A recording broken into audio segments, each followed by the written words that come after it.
Good morning, students. How are you? I hope you all will fine.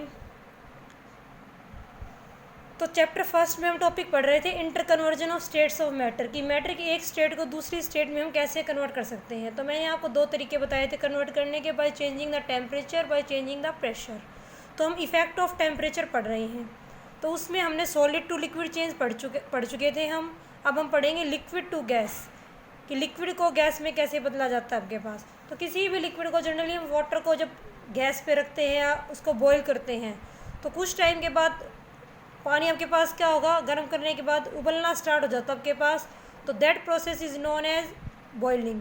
जब liquid के क्या बनने start हो जाए, वेपर्स, स्टीम बननी स्टार्ट हो जाए वाटर के आपके पास, that process is known as boiling. अब ऐसा तो है नहीं हम पानी को रखते ही पानी क्या हो जाता है, बॉईल होना स्टार्ट हो जाता है आपके पास।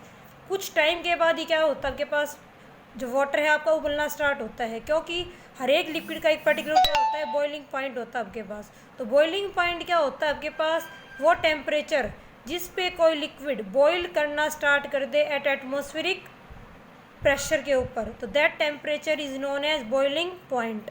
तो जैसे मेल्टिंग पॉइंट आपके पास किसको मेज़र करता था, फोर्स ऑफ अट्रैक्शन को, वैसे ही बॉइलिंग पॉइंट किसको मेज़र करता है आपके पास, फोर्स ऑफ अट्रैक्शन को।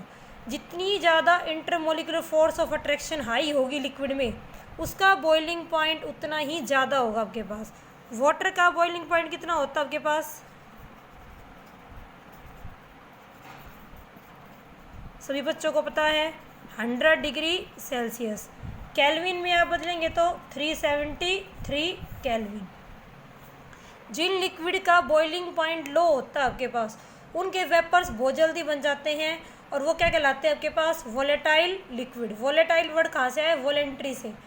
वॉलेंट्री मतलब अपनी इच्छा से, जिनके अपनी इच्छा से जनरली आपके पास कई लिक्विड ऐसे होते हैं, जैसे ऑर्गेनिक लिक्विड आपके पास, उनको हमें बॉईल करने की ज़रूरत भी नहीं होती। जैसे आप उनको एटमॉस्फेयर में खुला रखते हैं, उसके तुरंत क्या बन जाते हैं, वेपर्स बन जाते हैं।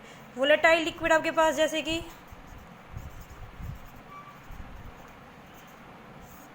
एसीटोन, ईथर, पेट्रोल, ये सारे आपके क्या हैं, वोलेटाइल लिक्विड। और ये सारे ऑर्गेनिक लिक्विड भी हैं आपके पास। एसीटोन तो आप सभी ने देखा है, जो नेल पेंट रिमूवर है आपका, उसको आप जैसे ही हाथ पर रखते हैं उसके तुरंत क्या बनने स्टार्ट हो जाते हैं, वेपर्स। ईथर का बॉइलिंग पॉइंट तो बहुत ही लो होता है आपके पास। उसकी ईथर की बोतल को आप जैसे ही ओपन करते हैं कुछ ही टाइम के अंदर सारा का सारा ईथर आपके पास क्या हो जाता है, इवेपोरेट। तो जितनी ज़्यादा फोर्स ऑफ अट्रैक्शन कम होगी उतना ही आपके पास लिक्विड का बॉइलिंग पॉइंट लो होगा और उसके उतनी जल्दी क्या बनेंगे, वेपर्स बनेंगे। तो that is known as boiling point.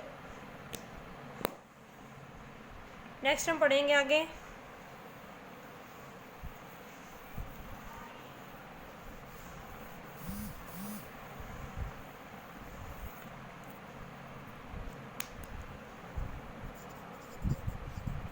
Latent heat of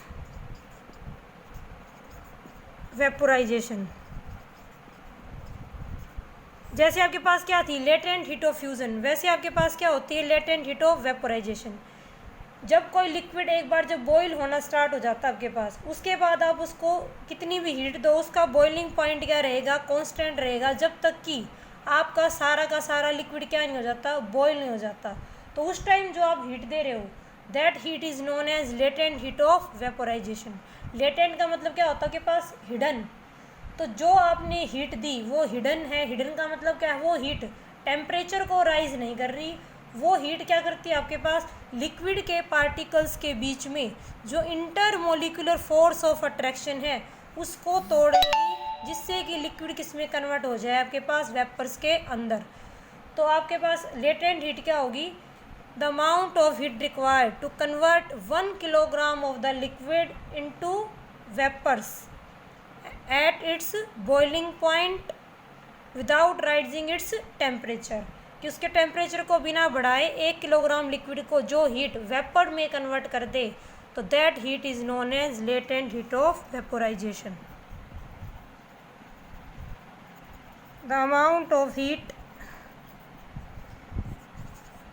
required to convert 1 kilogram of liquid into vapors at its boiling point without rising its temperature. That heat is known as latent heat of vaporisation. आपके पास तो जितनी ज़्यादा force of attraction होगी आपके पास, उतनी ही latent heat of vaporisation क्या होगी, उतनी ही ज़्यादा होगी आपके पास। तो फॉर एग्जांपल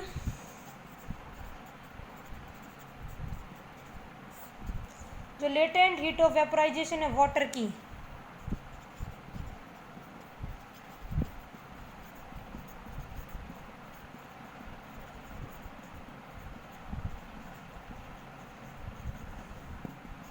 कितनी आपके पास 2259 किलो जूल पर किलोग्राम।